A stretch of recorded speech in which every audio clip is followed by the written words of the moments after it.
মানে আলম ভাই, মানে কি কম ভাই, অনেকে আলম ভাইয়ের সাথে আমার চেহারার মিল পাচ্ছে নাকি, বলতেছে ভাই আপনারা কি চাচাতো ভাই নাকি। কমেন্ট দেখলাম আমি, মানে ভাই কি অবস্থা, বন্ধু বান্ধব মানুষ ভাই, কন্টেন্ট ক্রিয়েটর না, কন্টেন্ট ক্রিয়েটর সবাই ভাই ভাই। তো এখন আসেন ভাই, কিছু কথা আছে আমার। So, আলম ভাইয়ের কালকের যে ঘটনায় আপনারা সবাই একটা বিষয় নিয়ে খুবই ইন্টারেস্টেড ফিল করতেছেন, যে আলম ভাইয়ের আগের স্ত্রী শর্মিলার কি খবর, সে কতটা খুশি হয়েছে, সে কতটা হ্যাপি হয়েছে, এবং আপনি এই বিষয়ে কথা বলেন বা না বলেন এটা ভাই আমারও ফ্যাক্ট না, ভিউ হচ্ছে আমি কথা কমই ভাই। আলম ভাইও জানে যে হ্যাঁ ভাই কথা বলে সব কিছু ইয়ে করে। যাই হোক, যেটা আলম ভাই বলতেছে অলরেডি, আজকে লেটেস্ট আপডেট, আলম ভাই বলতেছে অলরেডি 13-14টা মেয়ে আমার কাছে অফার দিয়ে বসে রাখতেছে যে ভাই বিয়ে করব। মানে কন্যা রাশি মনে হয় ভাই, আলম ভাই মনে হয় কন্যা রাশি, এই জন্য মেয়ের পাত্রীর অভাব নাই। এখন একটা কথা, মানুষের একটা বউ যায়, দুইটা বউ যায়, তিনটে বউ যায়, ভাই আপনার 3-4টে বউ চলে যেতেছে। এখন যদি বলেন যে ভাই আপনার কোনো দোষ নাই, দোষ আপনার মাঝেও আছে।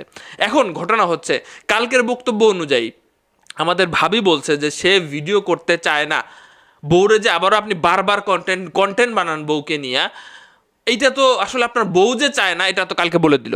এবং এইবার যে বউটারে পাইছে একদম ভাবি আমাদের ভাবির মতোই, ভাবি যেরকম হওয়া উচিত ভাবির মতোই, মানে আলম হাসান কি বাজাবে, ভাবি আমাদেরকে ভাবি আলম হাসানরে বাজায় দিতেছে। ভাবসাব থেকে কালকে আমার মানে কালকে ভাবির কথাবার্তা শুনে আমার পুরা মেন্টালিটি চেঞ্জ হয়ে গেছে, এবং আমি এখন বলতে পারি যে আলম হাসানের ঘুরানোর মতো ক্ষমতা আমাদের এই ভাবির আছে, একদম শরীর স্বাস্থ্য থেকে শুরু করে সব দিক দিয়ে এগিয়ে, আলম হাসানের চেয়ে এগিয়ে। এটা কোনো নরম মানুষ না, এটা কোনো সহজ সরল মানুষ না। এইটার সাথে কথা বইলা ভাই মানুষ কতদিন অভিনয় করতে থাকতে পারে। বিয়ের মানে এই মেয়েটার মনে ক্ষোভটা আগের বউগুলো যেমন প্রকাশ করে নাই, এই প্রকাশ করে দিতেছে। মানে সে মানে অভিনয় করতে করতে ফেড আপ ভাই, কত অভিনয় করা যায়, সে তার মনের কথা প্রকাশ করে দিচ্ছে, বাসায় নিয়ে গেছে।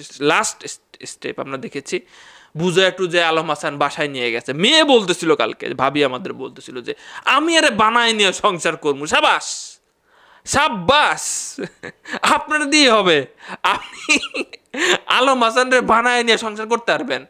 যাতে যাতে না পড়লে আসলে প্রকৃতপক্ষে সংসার টিকে না, কাটায় কাটায় পড়তে হবে। সহজ সরল পায় নাই, আপনারা যা ভাবছেন সহজ সরল না।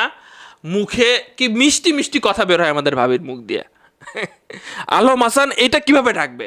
এখন কি 2 দিন পরে মিডিয়ার সামনে আবারও এসে যে না আমাদের একটা সমস্যা হয়েছে, আমরা সেটা মিটমাট করে ফেলছি, এখন আমরা এই যে দেখো আবারও স্বামী স্ত্রী, খুব সুন্দর অভিনয়, খুব সুন্দর অভিনয়। আবারও আপনি যদি আলম হাসান ভাই, আপনি যদি আবারও ভাবিরে এই ক্যামেরার সামনে নিয়ে আসেন, তাহলে জনগণ আপনারা কি বলবে? অলরেডি আপনার নামে মানুষজন মনে হয় খুবই বিরক্ত যে আপনি অনলাইন প্ল্যাটফর্মটারে নষ্ট করতেছেন। আপনাদের পারিবারিক বিষয় এভাবে মিডিয়াতে আসবে, এবং যেটা ব্যাপকভাবে বাজে বাজে শব্দ ইউজ করে এগুলো আসবে কেন? এখন আসেন, বিগত বউয়ের নামে, শর্মিলার নামে, শর্মিলাই তোর মনে হয় না, তো তার নামে বিভিন্ন রকম কথাবার্তা ওঠে। হ্যাঁ, যে আমাদেরকে বোঝানো হয়েছে এতদিন যে শর্মিলা খারাপ। তো শর্মিলা লাস্টে একটা ভিডিও দেখেছেন, আমি করতে পারি না সেটা কেউ করে দেখাইছে। ধন্যবাদ। মানে সে বলতেছিল যে সবাই চুপচাপ থাকে না, 7 মাস ধৈর্য ধরেছিলাম এর আসল রূপটা যাতে বের হয়ে যায়, এবার প্রকাশ্যে চলে এসেছে। এবং এখন বর্তমান যে ওয়াইফ, সে সরাসরি শর্মিলারে ভালো বলতেছে যে ওর কোনো সমস্যা নাই, সব সমস্যা আলম হাসানের, তার সবসময় কন্ট্রোভার্সির মধ্যে থাকতে হবে, আরেক হিরো আলমের মতো, যে ভাই আমার সবসময় ভাইরাল হইতে হবে। আলম ভাই রাগ করেন না, কথা বলার জন্য বলতেছি আর কি, কথা বলতে হবে না, যেটা দেখতেছি সেটা বলতে হবে না, কোনো পার্সোনাল কথা থাকলে বলেন আমারে। আমি কিন্তু আপনারা এই তুখোরভাবে কিন্তু কিছু করতেছি না। অনেকেই বলে যে ভাই এটা রোস্ট হইলো, আপনি আরও কড়াভাবে কথা বলতে পারতেন, আপনি কেন বলেন না ভাই? আমি কাউরের মনে কষ্ট দিয়ে কথা বলি না ভাই, এটা আমার একটা নেশার বলতে পারেন, কাউর মনে কষ্ট দিয়ে কথা বলি না।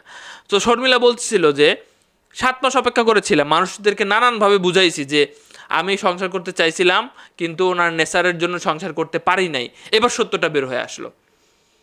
ঘটনা যেভাবে সূত্রপাত আমরা যতটুকু শুনতে পারছি যে এই প্রাক্তনকে নিয়ে কথাবার্তা উঠতেছিল, এক পর্যায়ে ভাবি আমাদের রেগে গেছে এবং ভাবির এতদিন এই যে মানে সে বলতেছে সরাসরি যে ভাই আমি বিয়ে করতে চাই নাই, আমার কেমন মনে হচ্ছে যে তাবিজ দুইজনের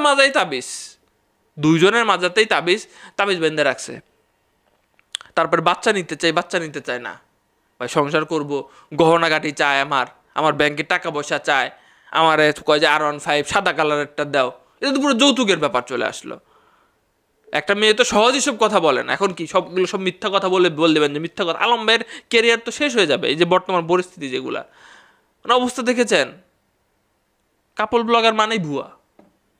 আবার এসে নাটক করবে, অভিনয় করবে, কক্সবাজার যাবে, ঘুরে আসবে, এই করবে সেই করবে, কি সুন্দর ফ্যামিলি, অথচ সব নাটক, আপনাদের সামনে নাটক দেখায়। কিছু বলবেন নাকি? বলে যান।